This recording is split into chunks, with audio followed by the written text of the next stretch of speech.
CD popped that first game as well, but people were just like head over heels over Amari, and CD had a couple of drops. But the bottom line, I mean, CD looked so explosive, and I mean, we saw it last game too. I'm hoping that's like the rational coaching, and they self-scout during the bye, and they just feed CD the rest of the way because he just looks so good. Right. You guys ready to dance? Yeah, let's do it. Yeah, let's go. It's a boogie.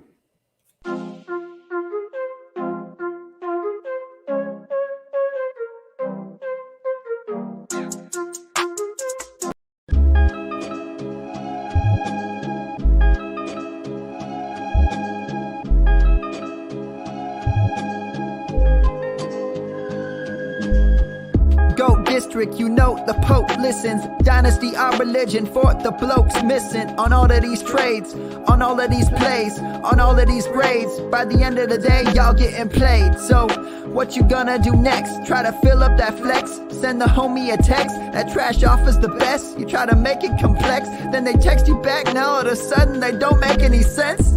Broaden your horizons, boy. Dynasty's not for the Simons, boy. These trades not for consignment, boy. Respect your opponent, y'all some piranhas, boy. This my advice, from me to you. Open up your cute little podcast queue. Search up GOAT District, my dude. Pop it in your ear, man, y'all know what to do. It's the... And I always be trading. And I always be trading. And I always be trading. Y'all try to betray them, but first you gotta bait them. Fish.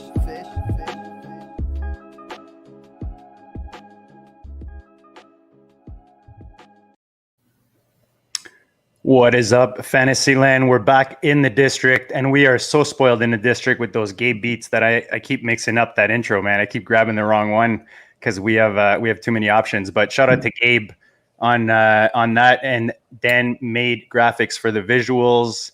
Guys, another huge show tonight. I know everyone's scrambling. I was telling our guest tonight, you go look at your FFPC lineups, a lot of red with the buy sign next to your player's name. And you're either looking at the scraps at the bottom of your roster, or you're, right into the waiver wire, seeing what you can do with whatever you have left money-wise, to make those bids and what your options are. But we're going to help you guys out tonight, figure it all out. It's crucial time, right? You're contending. You want to keep contending. And if you're on the fence, you got to make sure you make the right move, because you might think you're going all in and realize you just, put your team back a bit by doing so. So let's get into it. Theo, Andrew, Dan can't be with us tonight. He's real life is getting in the way, but shout out to him. And I think he's working tonight. Something important anyway, something more important than us talking about fantasy. But Theo, how you doing, brother? I'm doing great. I'm really excited to be on with you and Andrew, and I'm really excited about our guest. Tonight we have on Billy Wasosky, who's a friend of mine. I've been in a number of leagues with him, and I'm in too many leagues with him this year. I had the misfortune of drafting back-to-back with Billy in 2 high-stakes drafts this year. And we are league mates in the New York Super League, which, Billy usually does quite well in. This year, Billy is currently 2nd overall in the NFFC Primetime, which is the biggest event in the NFFC. And Billy's also a return guest to the Go District. He was on this past summer, and we had an awesome time. So I'm really looking forward to tonight. And welcome, Billy. Guys, great to be on. Love coming back on the show. Watch the show every week. You guys keep just putting good stuff out there, and it's just a pleasure to be on. Appreciate it. Yeah, we appreciate you being on. I couldn't be on the last time you were on. I had some real life stuff on. We appreciate you coming on, man. As Theo said, and as we put in our little profile pic there, the resume speaks for itself. Just a beast out there in the high stake worlds. I mean, it's one thing to win in the free Yahoo leagues, but it's another thing to win consistently. And we're going back, the digits, double digits, year-wise with the consistency. So appreciate all the goodness you're bringing tonight. And we have Andrew hiding in the corner. What's up, boys? You know him from the Millie Billies. And, we're going to have old Andrew on more often in the district. So we appreciate you hanging with us today. How you doing, brother? Yeah, I'm ready to see how strong my stomach is for some of the lineups I'm putting out there this week. Yeah, this is where the depth drafting pays off, right? Yeah. Andrew and I split a number of teams, and Shelly, maybe you could tell everybody a little bit about our football guys team, which is a very good team, but this week is going to be a tough one. You know what? Put a pin in that. I'm going to figure out how I can send that to you, JD, because I think that's worth sharing. But I made a joke segment for a show sheet, which obviously didn't make it, and it was a show your bi-weekiest team, and we certainly had one where I think that the entire roster, aside from Gibson and Chef Renfro, were out on buys. It was like Dak buy, Herbert buy, Williams buy, Keenan buy. CeeDee Lamb, man. So buy. Andrew, you can share your screen at the bottom. Do you see a share? Yeah. Let me figure that out. And if you guys are watching right now, shout out to if you're tuning in live. And if you're not, make sure you do so you can drop your questions, guys. Drop your questions in the chat. We're here to answer them. Drop your comments, your trades, your lineup questions, waiver wire questions. We're going to drop what is this? Draft board you got coming up? No, this is just a screenshot from the FFPC app. How about that? How about that for technology? High tech. Just our team. All right. While we're waiting, guys. Billy, I got it in the background, JD. By the way. Pardon me. It's there waiting for you to add it to the feed. Can you see? Oh, I see what you're doing. There we go. There you go. Bam. There you go. Look at that. Herbert buy, Eckler buy, Deontay buy, Keenan Allen buy, Mike Williams buy, Schultz buy, Greg Joseph buy. Kickers are important. Defense too. What a mess. Wow. Do we not even have CD on the team? Maybe he's already on the bench still. maybe I had to put him on the bench already to make it worthwhile. We also have too many teams we're splitting, Andrew. So maybe I got a little confused on that one. That was our a stack team, and the stack is on a bye, so it's a tough week. Definitely a tough week. Yeah, don't feel so bad for us. We were able to get I guess Pitt's back in. The rest of this is some hits or misses, and maybe some of these guys pop up on a segment later anyways. Absolutely. So all right, guys, since we started with the buys, we're going to go a little off with our guests here. We're going to start right with the buys. And Billy, you told me you're having a good season so far. Maybe you can expand on that. I know obviously you're second place right now, which is baller, just pure baller. Hopefully you keep that going till the end. Let us know otherwise how the season's going, and how do you manage rosters, on bye weeks like this one? Like, were you planning for this? I know we were joking about you get into drafts and you just see sevens all over the place as you're drafting. So were you kind of planning on this way ahead of time? Is this something you're just kind of recently planning? How do you approach the chaos of week 7? For me, it's about looking about 2 to 3 weeks ahead and just seeing what's going to be happening. The problem is when you have a lot of good players on week 7, like the team you guys just showed, what's going to end up happening is you don't want to drop a lot of those players. So you only have so much room. I have a prime time right now, not the prime time that's in second, but a different one. Actually, it's the one Theo's in. I believe I have 8 people off this week, and they're good players. Like, I can't cut any of them, and then I have CEH. You can't cut CEH. So you're just taking the L? No, I'm working it out. I mean, I'm doing what I can, but that's probably my most difficult one. It's very similar to what Shelly put up there. It's rough. I mean, you just got to throw out there what you can, and that's all you can do. But for the most part, what I try to do is plan these things out ahead of time, especially with the defenses, that kind of thing. Just to make sure I have decent players on my roster, a wide receiver, running back. Some of these teams there's a few teams I have that, they're in trouble. Let's put it that way. I have a couple like that. My New York Super's like that. I can't get healthy. Julio comes back, Julio goes away, and Montgomery's hurt, and Russ is hurt, and Ridley. Well, if Ridley's coming back, that's good. But anyway, the point of the matter is sometimes you just have too many injuries mixed with all the bye weeks, but you don't want to cut these injured players, and it's tough to do.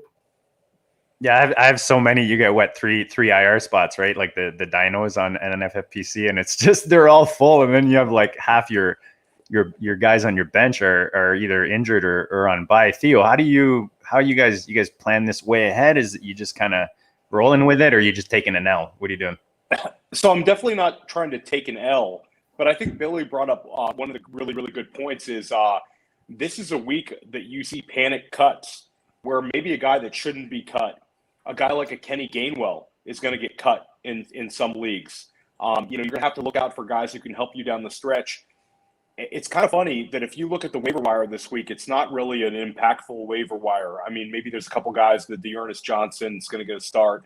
There's a few guys that can help you this week, but you might have better names on the guys who are cut in order for people to field teams than you do on the initial waiver wire run. And I think a lot of home leagues where it's shallower benches, 15-man leagues as opposed to the 20-man leagues that we play in, those leagues are going to potentially have some really good names on the wire. So I'm kind of looking ahead to that. I want to save a little bit of fab, where I can. Andrew and I'll kind of piecemeal it together. I think that you don't ever want to take an L, but I think you have to realize that it's not some panic. This week isn't more important than others just because it's a wild week, and I think sometimes guys get ahead of themselves. And we've reached a point in the season where, we're midway, and I think some teams just refuse to take an L, and they'll do it by any means necessary. So I think you just really want to make rational decisions, and hopefully you get the win this week, but a lot of season left. That's a great point. That's a great point by Theo about that. There are going to be a lot of people panicking, and cutting good players this week. And there's going to be more, there are going to be better names that are on the cut list this week than we've seen in a while, just because this week is so, again, we've all drafted all summer. And again, you're seeing every draft. I have a bunch of them that were 7, 7, 7 right out of the gate, 3 7s. And because you have such great teams off this week. Yeah. There's such, a lot of offensive firepower that's going to be sitting on the side. And then accounting for all the injuries, it's rough. There's going to be some ugly backfields out there. Yeah, there really are. I think, Theo, we did a good job.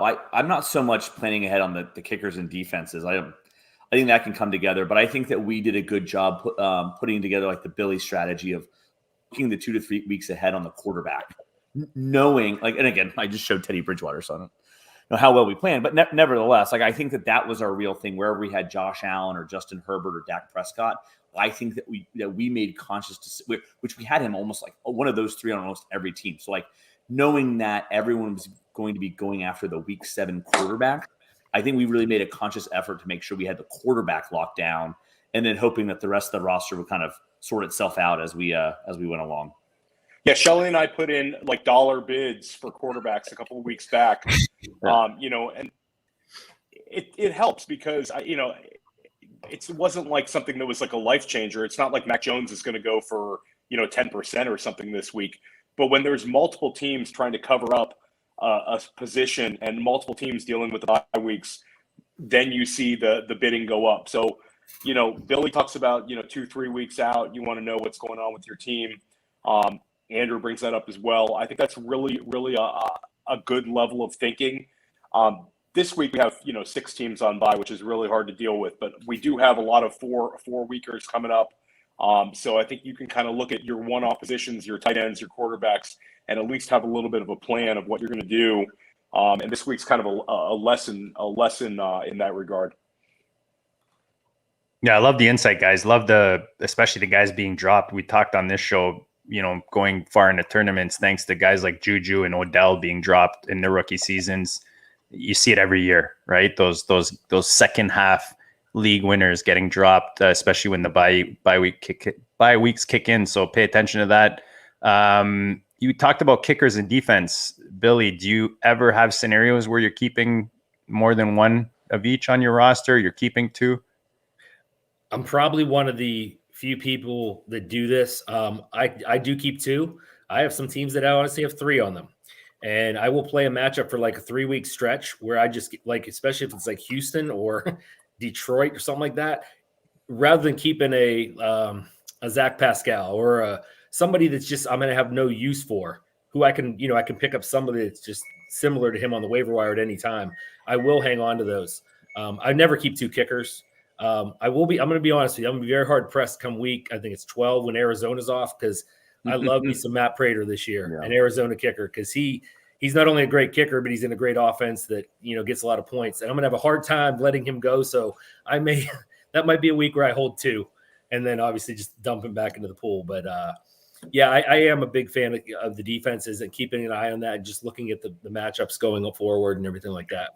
So do you go into the season with more than one on your roster? Sometimes I do. This year I didn't as much. I had a lot of Buffalo this year to start out, and I really liked them, and I liked them a lot more until last night. I needed like 6 points from them, and they just didn't come through because Derrick Henry just ran all over them. But they, I still think they're a great defense. I think they're going to be a great defense. Their schedule's phenomenal the rest of the way, and that was a team I focused on them a little bit. And I believe, I can't remember who I drafted at the beginning of the season. There was somebody with Denver. Denver was one because they had a good schedule out of the gate. Yeah. And sometimes you can do it like that, but then you just start looking at things. And it's all about preparing a few weeks ahead of time. Just like Theo said, getting a Mac Jones for $1 a few weeks ago, instead of when there's a panic on it. Cause it's a supply and demand game. I mean, that's what it comes down to. And people are going to start, they're panicking and they're going to throw a lot more on them. So makes a lot of sense. Theo, you have a lot of leagues this year, especially FFPC, that play both these positions. Are you rocking 2 of these? Do you have a Billy approach, or are you just going slim and then playing the bye week, drop and grab? I think if you have a defense like Buffalo who's really performed, and has such great matchups coming up, I think you can do it. But it hasn't been that great a year for defensives that are dominant. If you had to name the top 5 scoring defenses, I mean, I have them in front of me right now, but most people would not be able to give you 3 out of the 5 right now. I know Tampa Bay's under 10 because I own the kicker and the defense is giving you an average, I think 9 or 8.5 or something like that. No, you're dead on with that, but it's Buffalo, Arizona, Dallas, New Orleans, and Indianapolis. Teams like that. The Colts are in there. Chicago's in there. Minnesota's up there. So it's a lot of the defenses that we were drafting in the preseason, thinking we're going to have some kind of an impact, have all pretty much busted in ADP. I mean, the Rams had a hell of a game this past week. But overall for the season, those kind of teams haven't really done a whole lot. So I probably wouldn't. I think that when it comes to an elite kicker, which is, some people will laugh at saying that, but the elite kickers do make a big impact. I think a lot of people are going to have to make a decision whether they want to cut Tyler Bass, who's a very reliable kicker in a high scoring offense this week. I think he'll be kind of a fun guy to add off waiver wires when he is cut. But Matt Prater's crushing it this year. I don't like to cut a top kicker in a high scoring offense. I just think they're a reliable, cheap source of fantasy points. But defense, I mean, I end up streaming anyway. And like Billy said, especially when you get towards the playoffs, you want to be comfortable enough with your roster that you can, have multiple defensive options, for the streaming defenses approach. The lottery tickets either cash or they don't when it comes down to it. Towards the end of the season, those kind of guys, you can kind of, hopefully you don't need to kind of wait for the big one to hit, and you can do it like that. But yeah, bye week wise, I don't know. I got too many teams right now, JD. I got to go through them, but I don't know how you do it. I was telling Dan, like dynasty wise, I can't find the amount of time I need to put in to get the trade action that I normally put in to kind of mold my rosters as I go through the season. I'm finding it a lot harder to find that time, which I guess makes it more important to draft properly and get those bye weeks filled in nicely as you get deeper into your draft. Andrew, any thoughts to add with the kicker defense situation? You're biting a 1 week bullet. Use Tyler Bass as an example. You bite the bullet on Tyler Bass. You have the second kicker now, and then you've got the rest of the season where you've got the home stretch where you don't have to worry about that anymore. You get the high scoring offense. You got the kicker who's actually good. So I think that using that as an example, I think he's absolutely one that I would want to hold on through the bye weeks. So I think that you, and actually, to steal somebody else's content, right? Like the Sigmund Bloom put it out there. I don't think it's like groundbreaking. I think it's more comforting, reassuring that there's somebody else thinking like the same thing. I think he said basically, let me summarize, like, hey guys, it's 1 week. And I think you mentioned something similar here.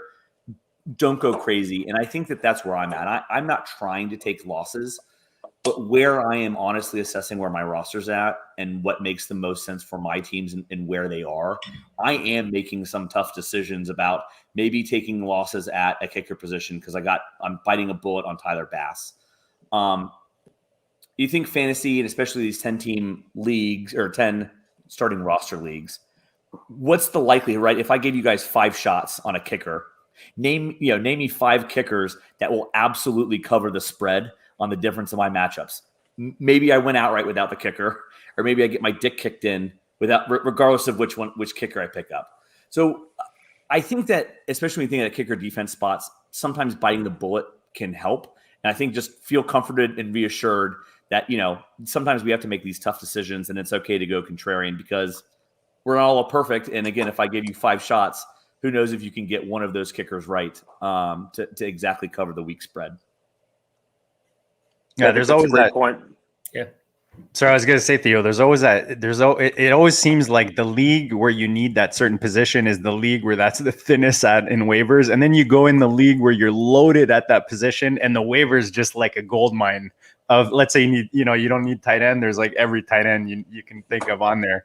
And then the opposite, right? So, Billy, let me ask you, experience we talk about on this show is huge in fantasy because, you kind of see the cycles and kind of the ebbs and flows of seasons and so on. What's a mistake that you see players make when it comes to bye week? Is it kind of worrying about it too much early? What's a mistake you see with this crazy thing we call the bye week?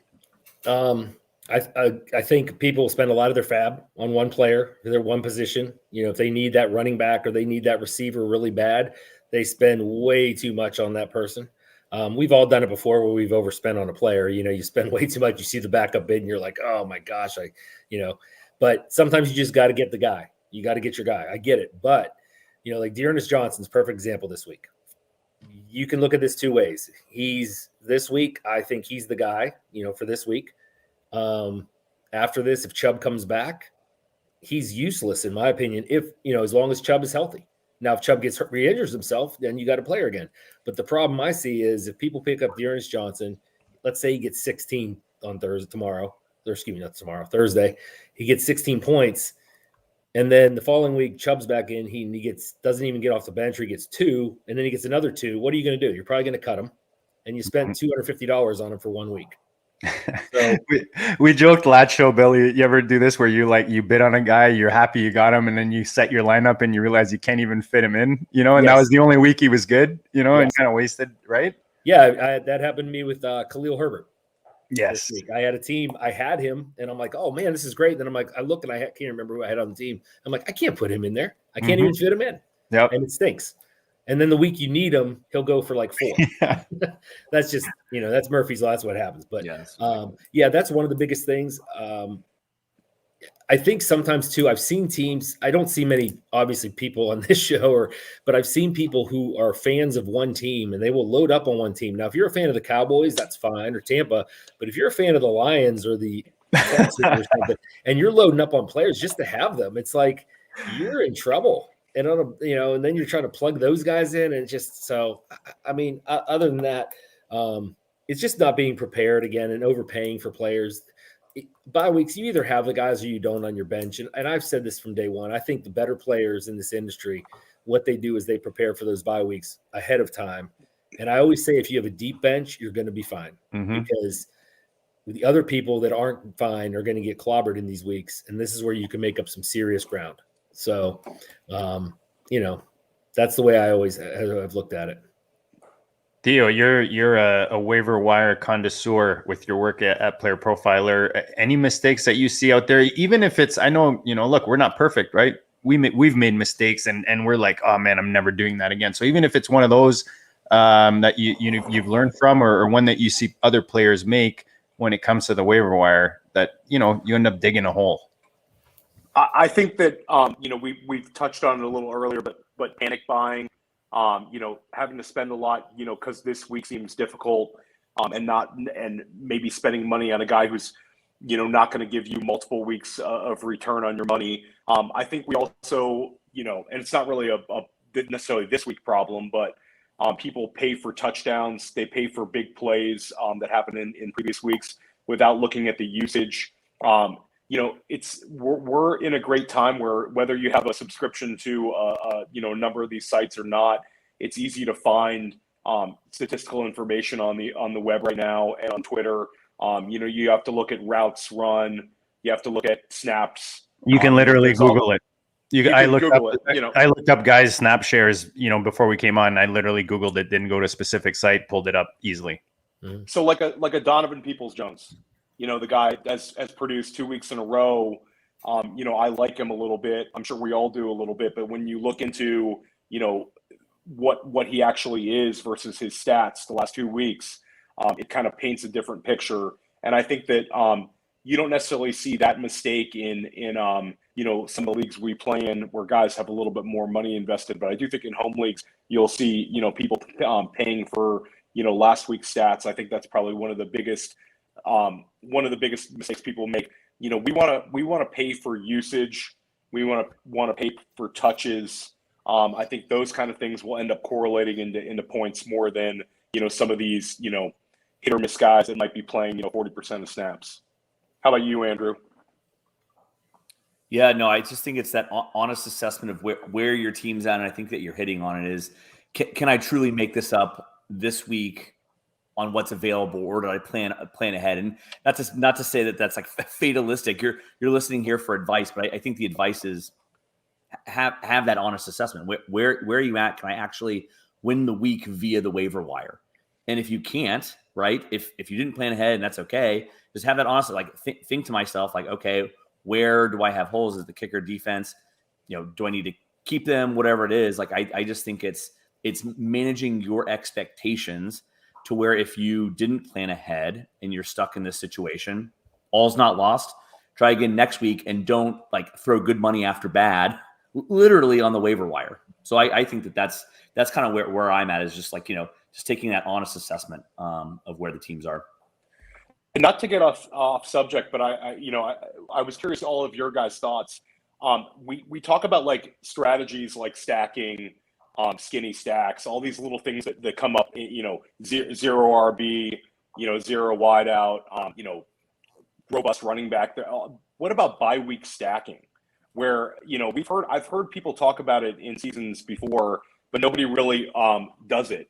Where you would target specifically the Bills, the Chargers, the Cowboys, anybody else playing this week that's on a bye, and you want to draft guys that all have a week 7 bye, essentially giving yourself an advantage for every other bye week. Except for that week. It's a strategy that I think is interesting. That's kind of what I meant by taking the L, is where you kind of, wherever that lineup of buys is that week, that's kind of where you just take the L, as opposed to like scrambling and starting to spend your money on it. So I think a few players do that. I've done this. Home leagues, a couple $100 buy-in. I've done that before on like running backs, where I want to go high testosterone running back, where I find 3 studs or who I hope to be studs and buy them all in like the auction leagues on the same bye week to basically take the L in that week and then, move on. But I've never actually executed in the FFPC or NFFC. I will tell you that JD, in that Pros versus Joe's Dynasty League that we're in on the FFPC, unwittingly, I've got Josh Allen, Justin Herbert, my only 2 quarterbacks. Both have a bye this week. So I am like, I knew this in the offseason, but I just never, felt the need to pay up super flex. I didn't really want to waste another first round. We'll send you Matt Ryan for Herbert. It's a fair deal. Yeah. See, I'm not messing around with a second. I literally said to myself when I saw the bye weeks, it's like, okay, week 7's a loss, and I'll figure out I can at least slip somebody in the super flex spot. But that quarterback spot's going to be empty for me week 7. I feel like the name Darnold popped up in your head, and now Darnold's just not on any waiver wire. So now you're like, fuck, what do I do? That's it. Yeah, that's it. That's an L this week. But I like executed like in truly high stakes on purpose. like I said, unwittingly in this dynasty league, and then sometimes every once in a while when I get crazy in the home leagues. Guys, we're 30 in. Smash the like if you haven't done so. Smash the subscribe. Make sure you tune in live. Drop the questions in the chat. Billy, is there a type of player? I know we kind of touched on it a bit as we've gone through, as we've touched, especially on some of these backfields this week that are a mess. Is there a type of player that you're either targeting or staying away from when it comes to the waiver wire? Specifically this week, or just in general, but this week could be used as an example. I mean, I'll be honest with you, the last 2 to 3 weeks on the waiver wire, I'm not sure about your guys' leagues, but it's been trash. It's just, there's just not, you're trying to find that diamond and it's just not there. So maybe it pops up this week. Dearness Johnson's going to be the one. He's going to be the guy that everybody's going to go after. We know that he's pretty much the guy. I doubt I will for a lot. I'm not going to, I'll keep throw some honest bids out there just so somebody doesn't steal them, but I'm not going to go crazy over them. So for me, no, there's nobody that I'm going after specifically to answer like the a type of player. Do you have a max? Do you have a max that you'll spend on a guy? Because you talked about not blowing your load type of deal. Do you have a max that you'll? I don't have a max necessarily. It depends on who the guy is. I mean, the whole key to the free agency is trying to be a week ahead, obviously, before than a week behind. Because once somebody erupts, it's over. So if you could try to get him early, obviously that's what everybody wants to do. But I don't have a max, but I don't see myself. It depends on my team where I'm at. Like Shelly was saying, it's like you got to assess your own team, and if you're in a position where you got one player that that player's out there and he can really be a big piece to the puzzle, you add him. And I mean, you look ahead, you say, hey, this guy could be good for me for 3, 4, 5 weeks. You take a shot. But I normally don't spend. I think the most I've ever spent on a player is like $600-700. But I see some people, certain players, they'll go in the nines. Depends who it is, and it's like, and then the player fizzles. I mean, I've seen it over so many years. Like the first week, I don't know if you guys remember Frisman Jackson. He was a Cleveland Brown. He had like 2 touchdowns. Nobody even knew who he was. And people were spending $900 on this guy. And I don't think he had 5 catches the rest of the year. And it's like stuff like that. And it's like kind of like what Theo was saying. You shouldn't be chasing points from the week before. You should be looking at usage and things like that. Those are the key statistics you want to be looking at. Especially who was the Cowboys receiver? Ogletree. Kevin Ogletree. Yeah. Ogletree. And those are beautiful. And those are beautiful because when you draft after the Thursday game, those guys jump from like not being drafted to like the 5th round. People are taking them in round 5, and it's like because they want those points, and it's like, oh, he's going to do this every week. No, probably not.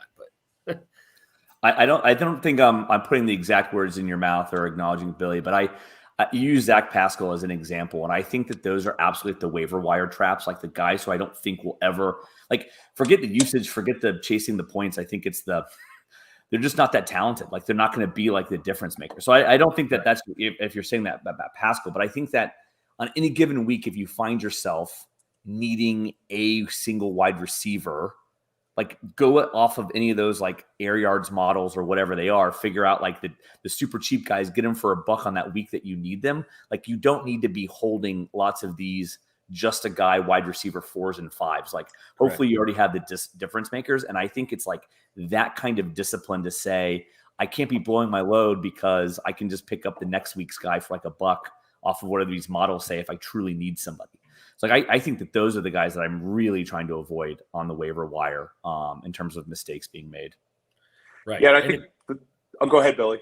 No, I was just going to say, and if you do need one for the week, like you have to fill a spot, put 7-8 guys in a queue and put $1 on all of them. Seriously, just spend $1. Yeah, the dollar menu. Yeah, that's right. And roll the dice. I mean, you roll the dice. All you're looking for is a touchdown. Score a touchdown, a couple catches, you're good. Yep. Yeah, and those kind of guys are, kind of guys that kind of are like the dead weight on your rosters, where you're better off having a Jarrett Patterson on your bench or a guy like that has the potential for a lot. I mean, there's almost no scenario where you'd ever want to start some of those guys, and they just clog up. They don't allow you to churn the waiver wire. They kind of make you passive when you need to be aggressive. So yeah, they're almost a trap. And then if you do cut them loose, It's another player is going to spend fab on him and kind of waste fab on a guy that's not really going to elevate their team. So I think that's a great point. It's a do as I say, not as I do, because I don't think I spend a lot on him, but I think I have a lot of Cedric Wilson, which isn't doing much because I missed his week last week and now he's on bye. So now I got to have the do as I say and actually got to drop him. Theo, I like that idea of making somebody else go after him. But maybe this week isn't the right week. Maybe I dangle him next week if Gallup's not back. But the do as I say, not as I do on the wide receiver stuff. It's a good buy, Cedric Wilson. I hope you enjoyed your trip to my bench for a couple of weeks and never seen my lineup. That's it. Yeah. Thanks for the memories.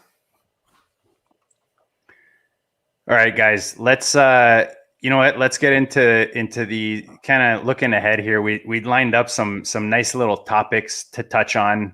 We'll obviously start with our guests being polite. The champ. When you have the title, you get first dibs. It's how it works, man. Let me ask you this. We do a little OTC on the show. It's kind of like if you're on the clock right now. This one's more like if you have your dibs on waivers, I guess. But D'Ernest Johnson or Dimitri Felton? Johnson. Definitely Johnson.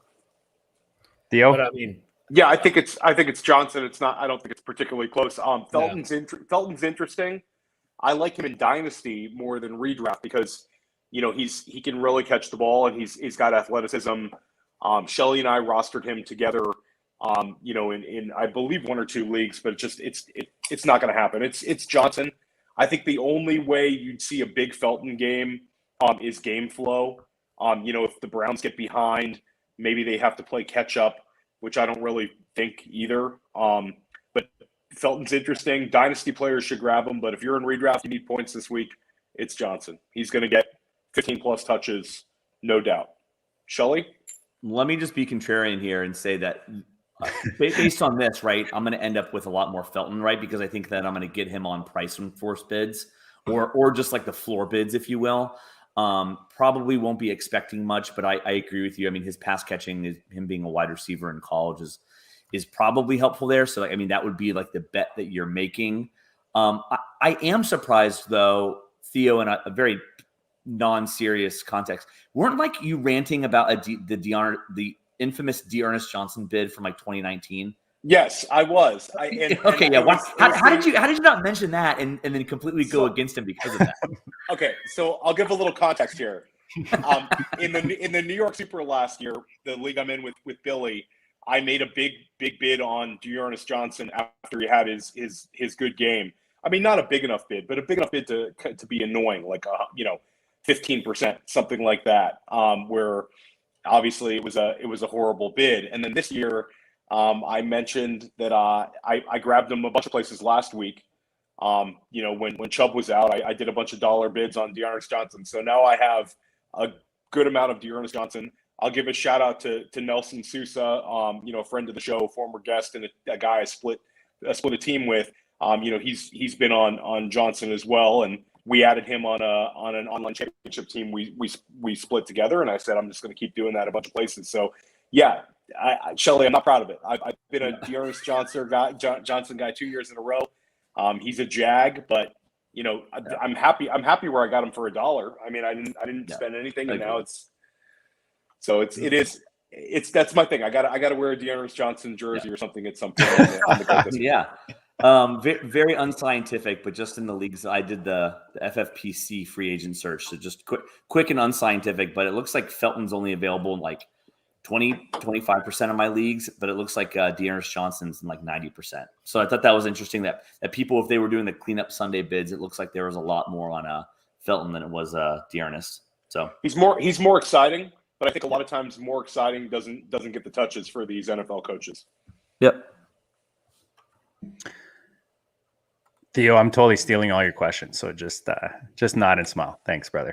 They're our questions. No, the reason, I was gonna. I certainly didn't write any. Just basically, Billy. The reason I throw that out there is because I feel stupid saying so. You had a lot of ownership with regards to Ridley, but according to Theo, who I'm still trying to figure out if he's smart or not for being in all these leagues against you, but. I told, and I'll go back here. I like being in a league with Billy. I think that it's a challenge to be in with great players. I like playing against great players, and I think it makes me a better player. But I do not like to be next to Billy. So in the draft, I happen to draft next to Billy. I'd rather look across the table than look right or left and see him. So I even told Billy in Vegas, I said, in NFFC we have the KDS system where you pick your draft slots. I said, Billy, give me your draft slots, and I'm going to pick the opposite ones next year, just so this doesn't happen again. And I mean that in all seriousness. So I'll just add that. I'll add that. The feeling is mutual. Like, I appreciate that. I don't like sitting next to Theo either, because I know what's happening. I know there's no chance of Devontae Adams slipping to me in the first round when he's sitting next to me. And I know, and it's like two fighters going back and forth, just punching each other. And that's the way it is. But we sat right next to each other 2 drafts this year. So in Vegas and New York, you love when it's some guy you've never seen before sitting down next to you. That's the best, Absolutely. I laugh because that was me my first time going to FFPC. I'm sure the guy's just salivating, especially some reason I decided to do an auction draft. But you guys talked about Nelson Souza. I'm one spot ahead of him in the fishbowl in our Dr. Dre division. So I feel very. I'm going to put it out there while I'm ahead of him. Put it that way. So what I was getting at, Billy, is Calvin Ridley seems to be a guy that you own a lot of. Obviously started off not as, he's wide receiver 56 is where I saw him in one of my PPR leagues. So do you see him rest of season? Where do you see him wide receiver? What, I guess, rest of season is the question.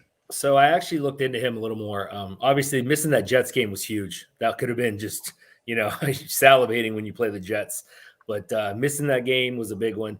But does anybody want to take a guess where he is in points per game at wide receiver? 24.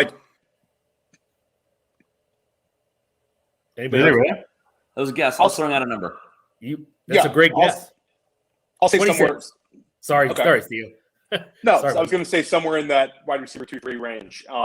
So he's 26. So yes, he's not a top 5 wide receiver where he was drafted. And I told Theo this. He was number 3 on my board this year. He was after Devontae and Tyreek. I had him ahead of Stephon Diggs and DeAndre. I still think he has a path to get there. I think coming off this bye week, the fact that Pitts had a really nice game that might take a little attention off of him, maybe, and he can, get behind. We still don't know why, or maybe I don't know why he missed the game. It was personal reasons. I don't know if it ever was released why he missed. He just didn't, wasn't because of illness or COVID or anything I heard of, but he's back now. So that's important. But, I think going forward, I think he can be, I don't see any reason why he can't be a top 15 receiver going forward. I think that's, in his range of outcomes. Yeah, I agree. And I'll also add, he missed the Jets game, and that Washington game, if you go back and watch it, he was very close to making about 3, 40-yard type receptions, which would kind of changed his perception a little bit. I think that the problem with Ridley was the ADOT was a little low, but I think with the bye week, I do believe Arthur Smith is a smart offensive coach and has good concepts. I think we can kind of all agree on that based on what he did in the past. And I think the fact that, you look and see the success that Cordero Patterson has had, he's putting guys in the right situation. So I believe that the smart coaches in the NFL self-scout in the bye weeks. I think you'll see a consolidated offense where Ridley, then Pitts and Patterson, and a little Mike Davis, and it's going to be a consolidated offense, which is very good for us in fantasy where we know it's going to go. But if you have a chance to buy low on Ridley, I'm all about buying low on Ridley. Yeah. What do you think, Andrew? Yeah. Top 12, you can probably cheat a little bit on the points per game thing because, again, he's now past his bye. So already he's got a little bit of an advantage now, in terms of that. So I would say top 12. And I think it was really, Theo, that first Eagles game, that week 1 of the season where I think I lost my shit in like the DMs about like Matt Ryan. I was like, in our triflex, I was like, well, it's over for the triflex, which like probably is anyway. It is. Triflex is the best. It's the best. It's the best. Yeah. Those three receiver leagues, man. Just, Yeah. No, but I think we've got Ridley there, and I am thinking the arrow is pointing like way up. I think that after that first week, they've not been lighting the world on fire, but I think that if this means anything, like from my back seat, I think the feet are now under Arthur Smith. I think he's kind of got his groove, and I really interested to see kind of what he does coming out of the bye week. So I agree with sadly I'd love to disagree here, but yeah, I'm big time buying on Calvin Ridley if you can. Top 12 rest of the year. Billy, Bateman was my Pittman of this year in rookie receivers. Not my most owned. Rondell was my most owned, but Bateman is the guy I fell in love with, and now you're seeing those SZN Bateman season out there in fantasy land. Is it Bateman season? I mean, this offense right now ranking eighth worst in pass attempts. Does that go up? Does Lamar continue to show some kind of evolution in the passing game, or do you think there's not enough there to include another fantasy relevant player? I honestly have no idea what to think about Baltimore because, Monday Night Football, they get behind with the Colts. The Colts are just running all over them. They're gashing them. They totally gave that game away. And the defense looked horrendous. So then Lamar's throwing, he's throwing. Then they play the Chargers, who are, great team, and they destroy the defense, just destroys them. And you see what happens when they get a lead. They're just going to run the football. They're just going to pound it down your throat. And so, obviously Marquise Brown's having a great season. Didn't have a great game Sunday, but he's having a great season. Mark Andrews is having a resurgence. I don't know how many mouths there are to feed in this offense. I mean, I'm not saying – I think Bateman is like a DFS guy. You want to hit him on the right week, but I think plugging him in there every week, I think there's going to be some very disappointing weeks just because, everybody was disappointing for the most part except for Andrews on Sunday in the passing game. Lamar was disappointing. He didn't do anything. So I wouldn't be too excited about him, but, he's a nice piece to have on your bench. Theo, what do you think? I'm actually all about Bateman. I think I'm very optimistic about him.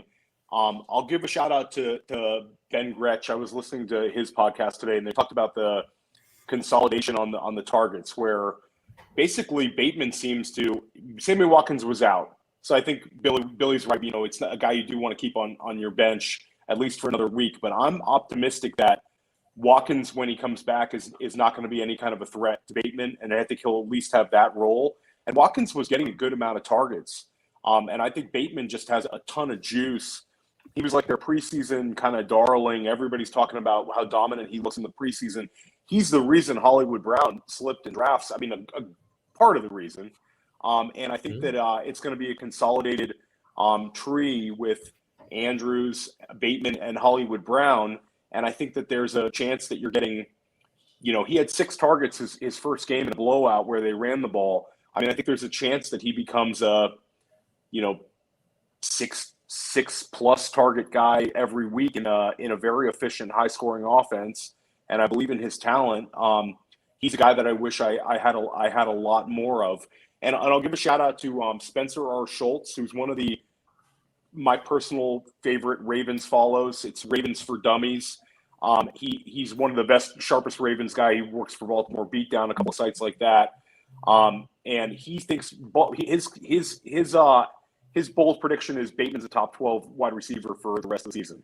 Nice. So he thinks he's gonna keep building up on that share. So I'm optimistic for him. He certainly has the talent, and I do believe in that offense. I don't know, that Chargers game. You're right, Billy. That was a weird one. I think that most of the time their defense is not going to be that dominant, and I think it's a team that's having to kind of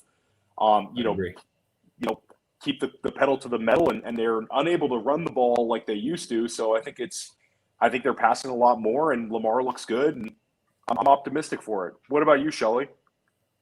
Theo, you're bringing the Ravens for Dummies and bold predictions of top 12. I'm bringing really dumb jokes. Do you guys know Dimitri Martin? Yes or no? Comedian? No. I'm going for it anyways. He has this old joke about how ice, right, at the end of a cup, when you've got just a bunch of ice clumped together, right?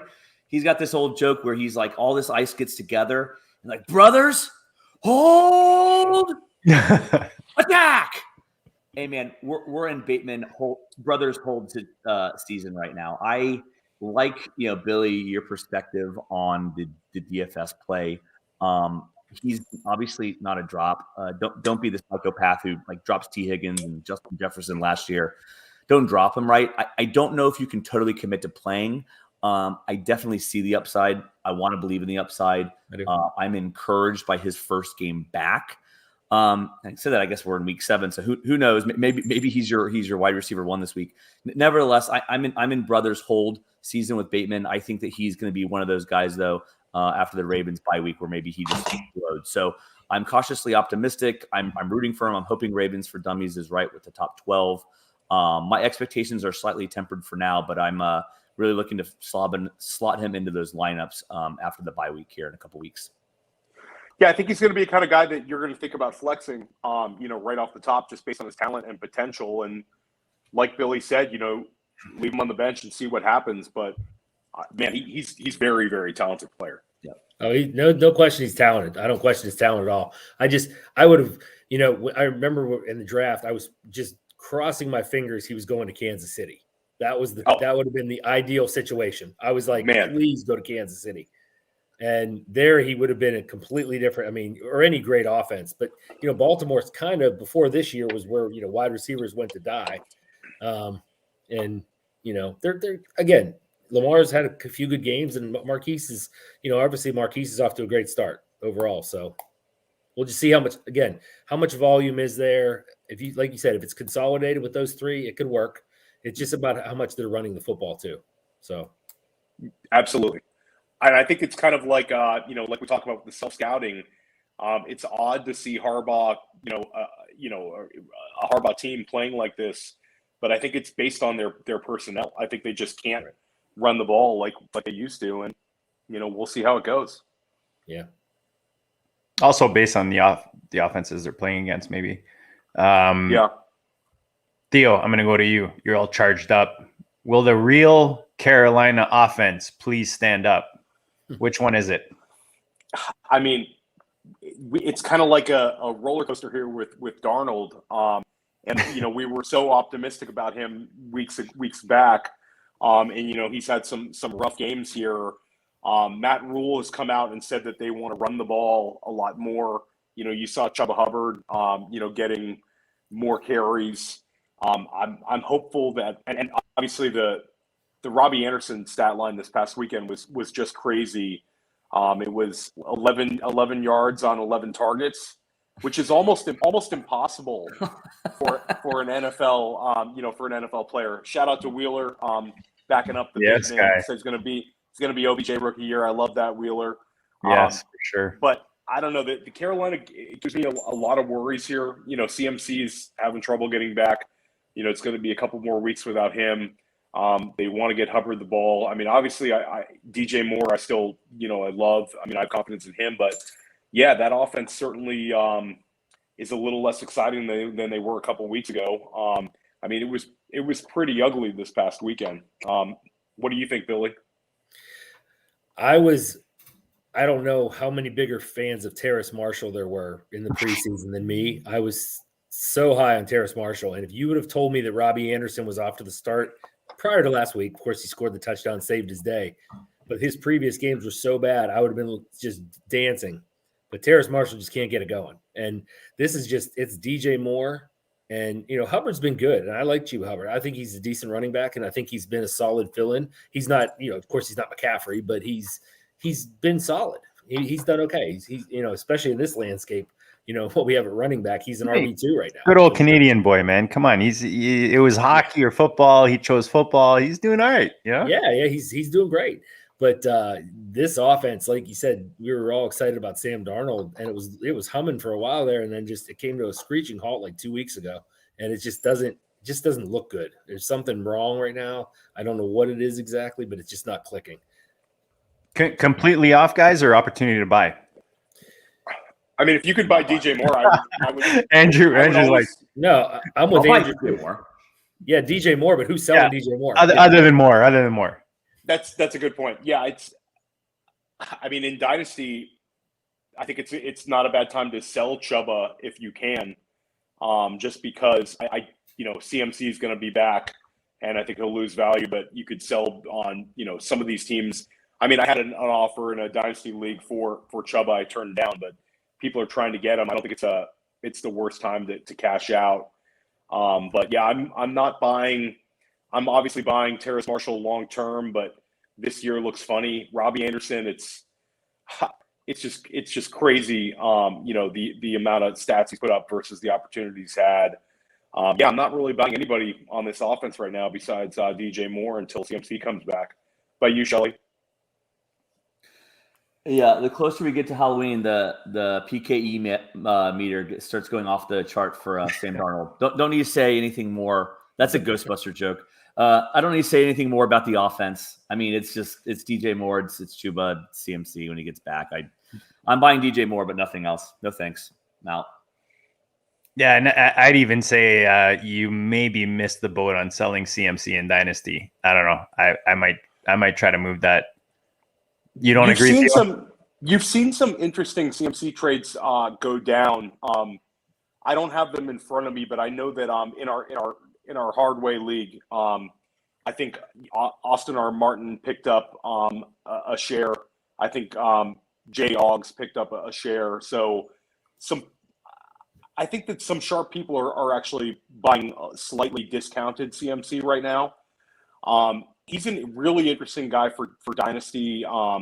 He's an interesting guy for redraft because he's missed games now 2 seasons in a row. But if he comes back and absolutely crushes it, it'll be a really interesting guy to see where we price him, next year in terms of redraft, where we're drafting him.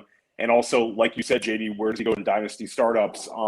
Because if he's still average, he's still just so dominant when he's here. I don't know. It'll be a guy I'm sure we're talking about all offseason, and I think it'll be kind of polarizing. The guy who's missed games 2 years in a row, but he averages 25 to 30 points a game. It's an interesting one for sure. But I don't think his chip is sailed value wise. I think you can still get a big haul for him in Dynasty. Yeah, I think if you are planning on it, the best time is when the news of him coming back happens, right? Buy that rumor, sell the news. Yep. Get the best value. Guys, we talked about Darren Waller. Billy, we're in these tight end premiums. Darren Waller, Kittle. We talked about these names, how beautiful they are. But we also talked about how Waller's been disappointing. Moving forward, ROS, as the cool kids say. Tight end, what is Waller the rest of the season? Oh, my. I think he's like 4 right now, somewhere in that ballpark. I could see. I put him back at 2. I still think he is the most talent now, not in the best system. KC obviously is elite, but I still think he's the most talented tight end in the league, bar none. I think his physical tools and what they did with him last year is they just fed him the football. He's too big for safeties. He's too fast for linebackers.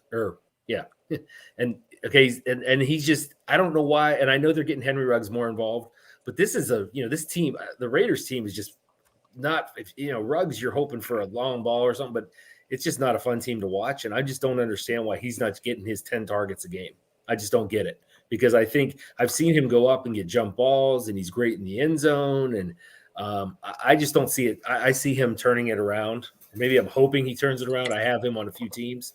I'd like to see him get it going because, he was high draft capital, obviously, this year. I know I'm assuming in FFPC he was a first rounder Yeah. So that's a killer. That's a killer. Big right time. Now. Yeah. So, even in NFFC, he's late second round. He slid to the third in a few drafts, and you figured, hey, I got a great player here. But, the rest of the tight ends, the things that's keeping him afloat is there's really nobody else doing anything either.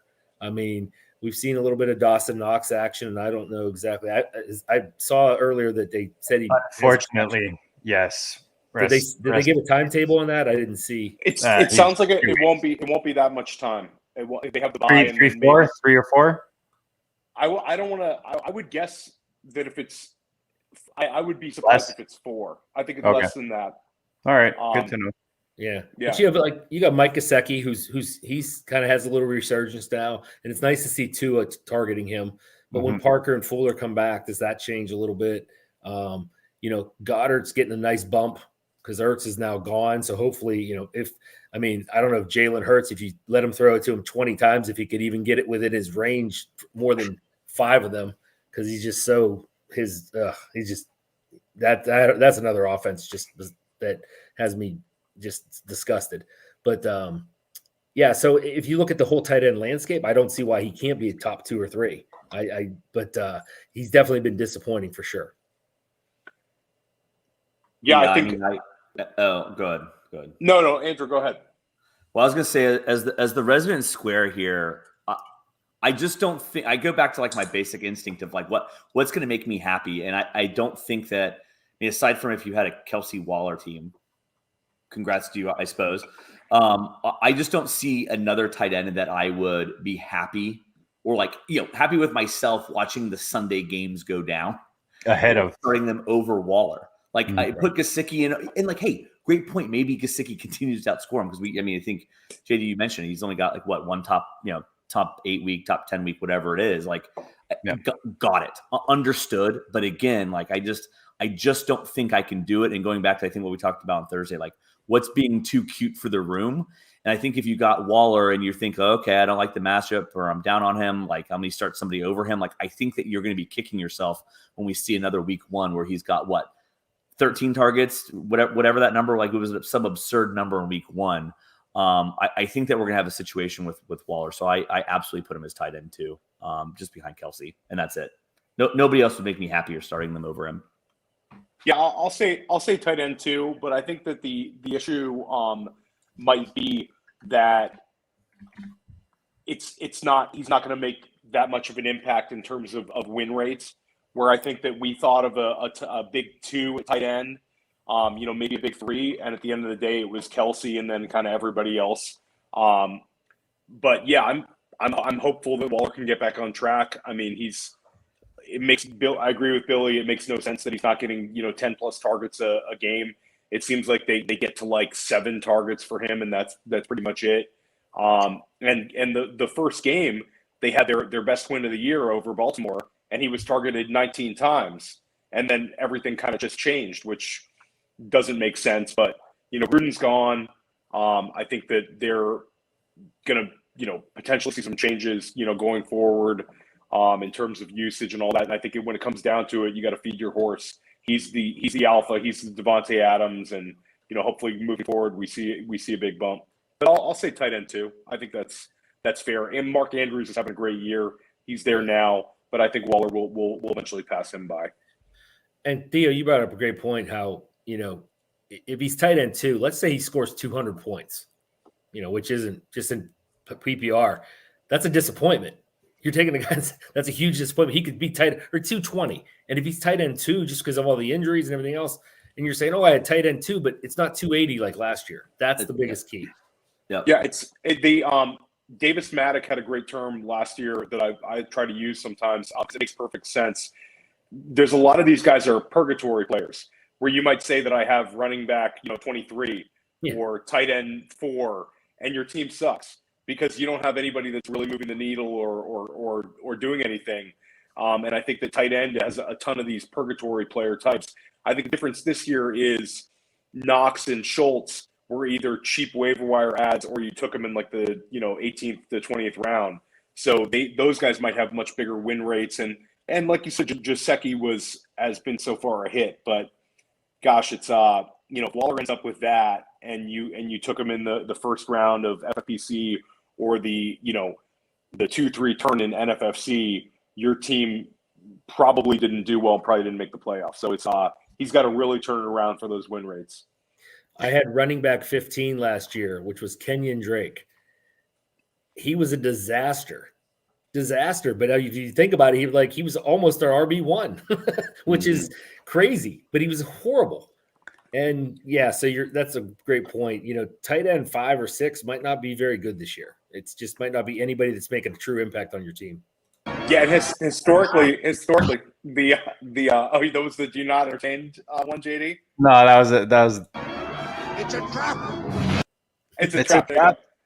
And you talk about the running back position. It's sometimes even worse with running back, where I forgot who brought the stat into attention, but it's almost every single year running back 1 and running back 24 combined outscore running back 6 and 7, and it's usually not that close. Running back 1 and running back 24 outscore 6 and 7. I think it's like the last 10 years or something like that. So yeah, it's you got to really hit to cash in some of these big leagues, and it's certainly not just based on where guys fall in their positions. It's how much better does he do versus the replacement, and you got to get some guys that are like Devontae Adams last year, or like Derrick Henry's doing it for Billy this year.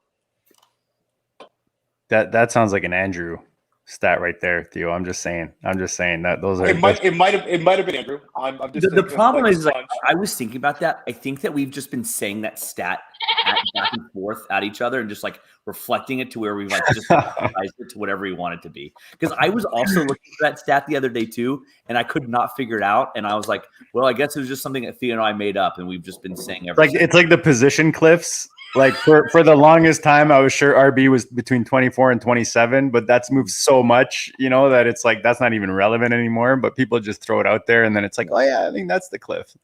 And that's Where's the thing, this you can never predict we try our best to predict the tier breaks, in the preseason, but we never really can do it. And at the end of the year, when you look at it, it's always surprising. Like how many wide receivers were, we talk about wide receiver 1, it doesn't really mean anything. It's, which guys absolutely crushed, and then there's a little bit of a drop off, and there's some guys who crush a little bit more than the next, 12 guys.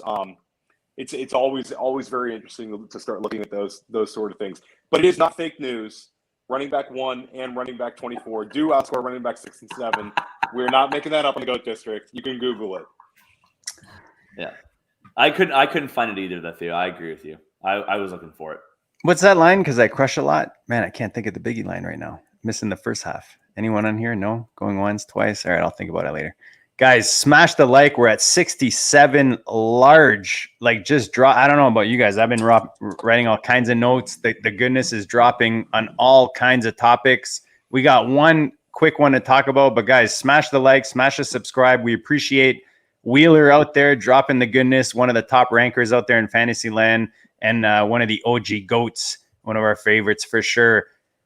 Billy, rookies, obviously a hot topic. Kyle Pitts, obviously a hot topic all offseason. Monster heading into the bye. Are there any other rookies that you see rest of season that maybe haven't hit yet? Well, I'm saying that haven't hit yet. Maybe they have hit, but I'm just saying rest of season. Who are some rookies that you like? Javonte Williams, it's like I'm waiting for him to kind of wrestle that role away from Melvin Gordon, but Melvin's not going down. He's kind of, he's just hanging on to it. Michael Carter, it's just the offense is just, I just can't get on board with that right now. I got to wait and see on him. The one guy who I really think has an opportunity and some things have to happen and is Randra Stevenson. I think if Damian Harris fumbles the ball a little bit, a couple more times, and Rhamondre doesn't, I think he has an opportunity to be something. He's not a big receiver, but he does catch a few more passes. I think he could be something in the running game. And I know this isn't going to be a favorite of everybody's here, but I feel like Antonio Gibson, because I know JD, you're a big Gibson guy, if I recall. I feel like he's standing on one leg right now, and he's just waiting for somebody to push. And Jarrett Patterson is waiting in the wings because J.D. McKissick, we know, is not a 15 carry back. So I think Jarrett Patterson's and I know Theo mentioned it earlier, he's a great stash right now. Just hang on to him. I think it's just a matter of time before that shin just gets to the point where they're going to have to shut him down for a few weeks. So, I love that you bring that up, Billy, because that Washington situation is definitely, I know like Gibson, he's definitely on brand show. But I think across the board, Fantasyland just had high hopes for him coming into the season. The injuries don't help. The situation doesn't help. But now you've got a piece that people can probably get off waivers or at cheap for sure and give you kind of that long-term as well as maybe short-term production. I mean, if you look at receivers, Devonta Smith's the big one who I'm like, just get him the football. Somehow just get him the football. Please try to get him the football. Get him on reverses, do something, but get him on quick screens, whatever. But I think he's one for sure. The biggest one that I think could really make an impact going forward, and he showed it on Sunday, was Jalen Waddle. If they can get that A-dot, I mean, he's just catching everything within. This guy can fly. Let him go. Let him fly and throw it. But I really think he's got a lot of potential going down the stretch as well. And the one I'm hoping and crossing my fingers for, I know Theo is a guy on this, is Elijah Moore. I mean, my goodness, we got to get him going. And they're throwing to him. They're throwing deep. They're trying. But Zach Wilson, I mean, hopefully over the break, they work some things out, because you've got to get this guy involved. There's so many times he's so wide open, and they either overthrow him, underthrow him, throw it out of bounds, whatever. And I'm like, oh, so those would be the main guys I'd be looking at going forward, other than the obvious. Najee's been phenomenal so far. He's getting the volume. He's getting more volume than everybody thought, to the point where they need to kind of take a break with him. They need to give him more breathers, because he's going to break down. He's a big boy and he can handle stuff, but man, you can't keep running him out there, giving him 30 touches a game. It's just not going to last. That London Elijah Moore 0 catches for 0 yards. I literally was like throwing up in the toilet thinking about I was with you. It's gonna be sick to my stomach. Yeah, absolutely. And Shelly and I have a ton of Elijah Moore on our shared teams. Shelly, why don't you take this one? Any rookies that you think you're looking to pop or potentially pop? Yeah.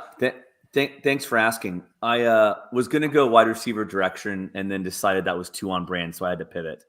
I have two. Well, it'd be just too obvious. Shocker. Billy, I want to give you some reassurance. Not like you need it from me. Khalil Herbert. I am really excited about Khalil Herbert. I am hoping.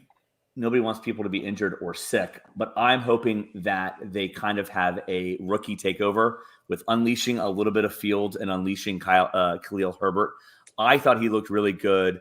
I know that there's some guys, who are actually, scouts or, like the college film, who are on Khalil Herbert pre-draft. Made us excited. Theo, I think that for our Triflex, I was probably in your DMs too much about Khalil Herbert. So if we've got a rookie revolution going on in Chicago, I'm really interested to see where that goes rest of season. I don't think he's like a total breakout, but I think that he's probably like if you did the punt RB2 strategy, I'm really hoping that he can be like a interesting guy down the stretch there. So that's one. Second guy, Mr. $900 fab bid, Elijah Mitchell. Yes, sort of a forgotten man here. Bye week 6. I think he didn't play week 5, maybe week 4 too. Not giving you a return for your $900 of fab yet. If you spent that much, I think that it's Elijah Mitchell season. I'm really interested to see where he goes. He's shown that he's the more talented back outside of Trey Sermon. Trey Sermon's not even a factor at all. It's sort of like absurd in that regard.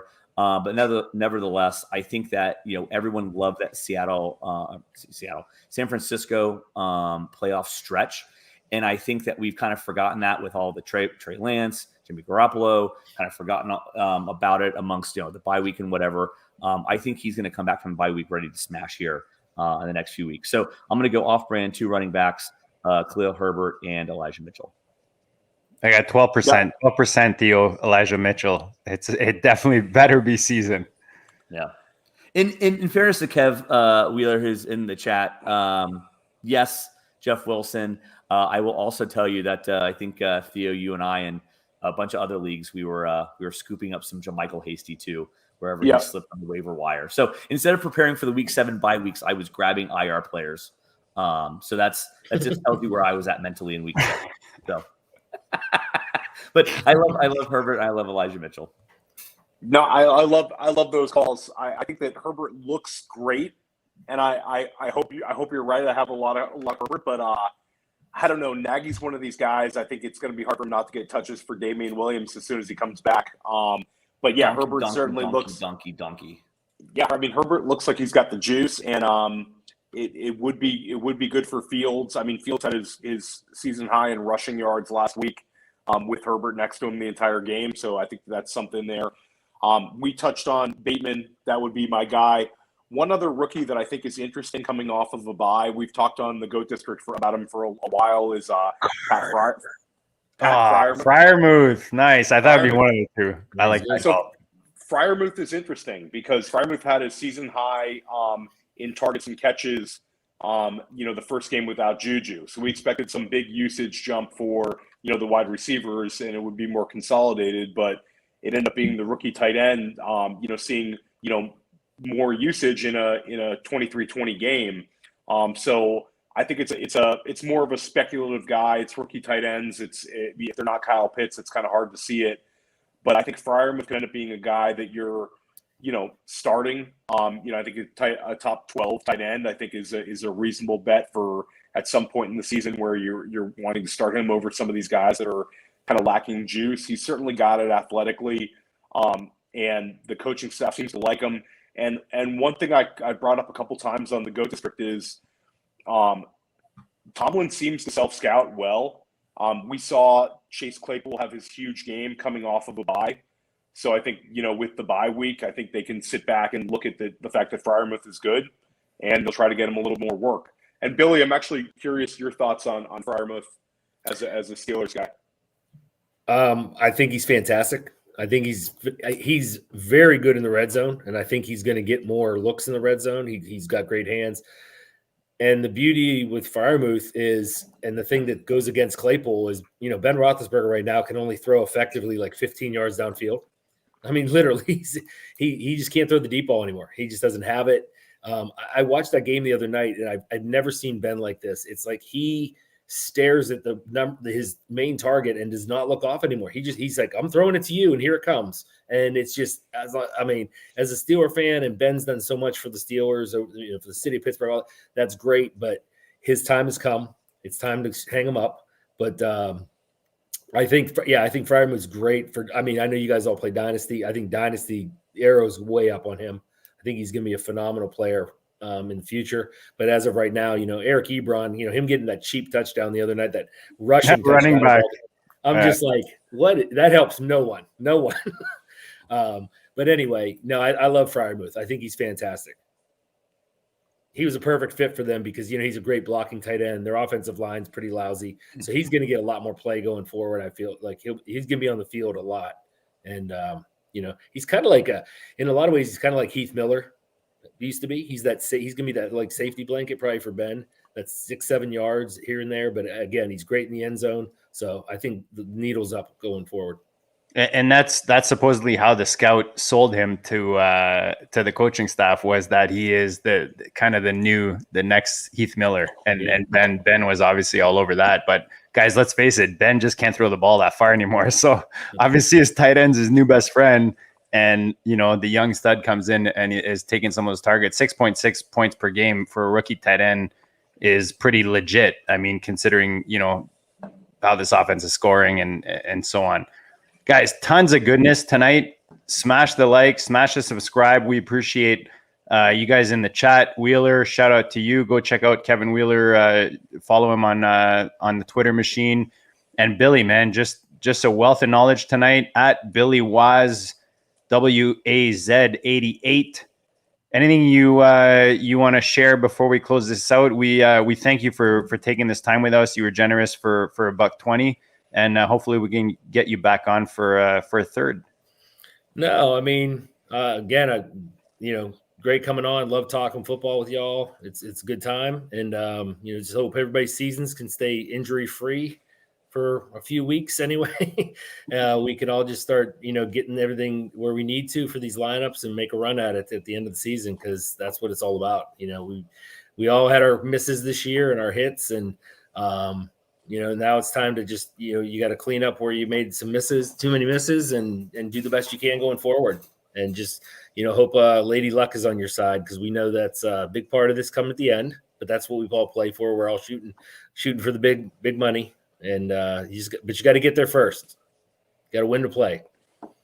Play to win. Sorry, win to play. We play to win the game, and we hope we did that tonight. And Billy, you're a big part of that. We appreciate you tonight again.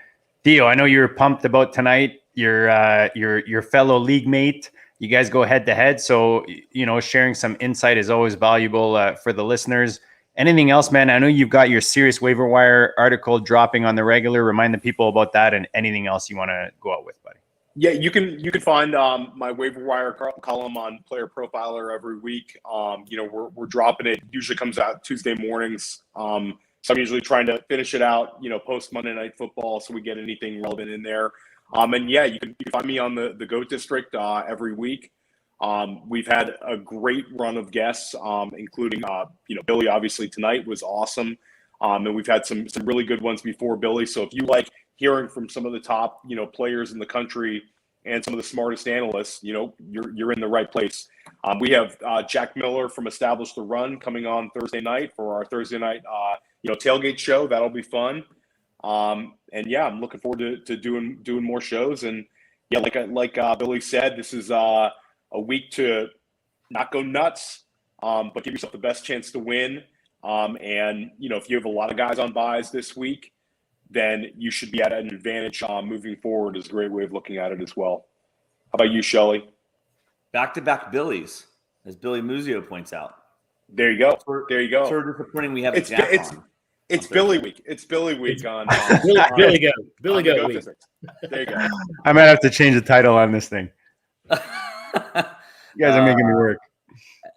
The only thing that puts a bigger smile on my face than Theo talking to his good friend Billy Was is me hearing a Canadian say Zed. That really gets me going. Love when I hear a good Zed on a Tuesday night. No, you can find me at AM Schellenberg on Twitter. I'm an absolute mess there, like I am here. I will tell you, I don't know if it speaks to my lack of reach or the listeners' lack of creative IPAs, but I absolutely asked for everybody to send me their oat milk hazy IPA pictures, which is what I was drinking on Thursday night. And wouldn't you guess, I got a absolute zero, a Z on a number of pictures in my DMs there. So I tweeted out no pictures of IPAs over the weekend. So that was a really bad job by the listeners there. So step up your IPA creativity. Now, I got you covered with the IPAs right here on the show, and hopefully we had you guys covered with some winning advice for you guys in week 7 tonight. We appreciate you guys tuning in, especially in the chat, Wheeler, everyone else. Guys, tune in weekly live. Drop the questions. We'll talk about it on the show. We appreciate everything you guys send us, and it's simple, guys. We don't ask for anything. All you got to do is like. Very simple. You click your see this finger right here. The index, you just click the mouse or the laptop or whatever, click that like. We appreciate it. The subscribe. Good luck in week 7, guys. Get those W's. And like we tell you every week, we'll check you all later.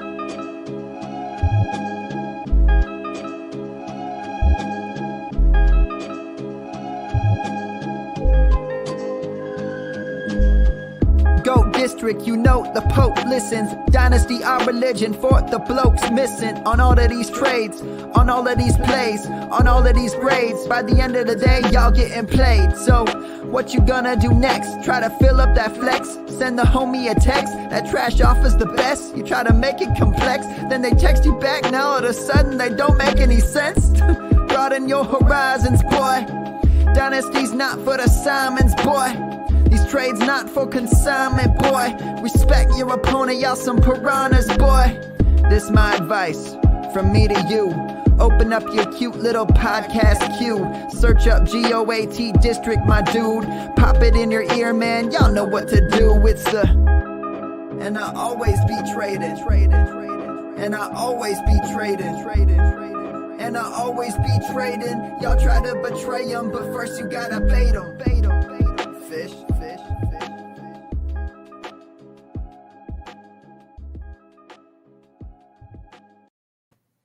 Ton of fun, guys. Billy, that was awesome, man. Appreciate it. Appreciate it, guys. That was a good time. I love talking football. Yeah, that was awesome. Who I know you had some other about the regrets. Who's your biggest regret this year? Oh, fuck. Allen Robinson. Yeah, see, I don't have a lot of him, and it wasn't from lack of trying. It just he never fell to me, and sometimes that just works. But yeah, that's a biggie. Yeah, and Shelly said Ayuk. I mean, we were so bullish on Ayuk together, and we didn't get as much Ayuk as we wanted because he always went, and it was like a blessing in disguise because he was going. Yeah.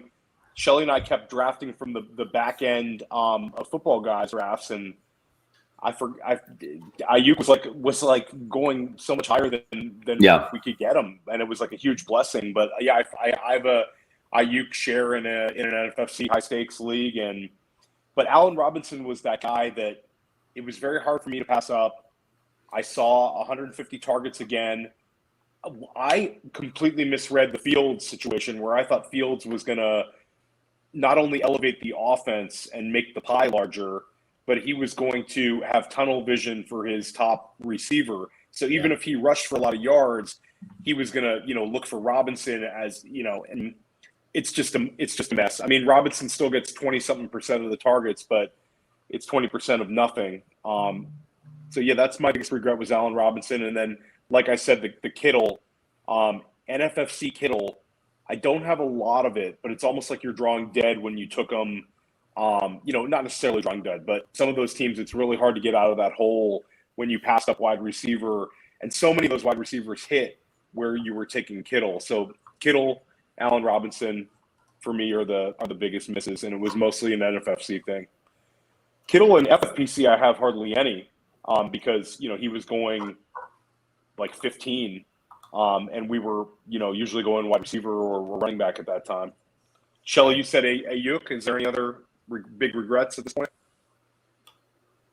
No, I mean, that's a good call. I'm thinking about that one main event where I said I wasn't going to call myself the rake, but I'm looking at that team. And it's 3-3, and it's certainly not a winner. It's not 0-6 yet, but that had Kittle on it.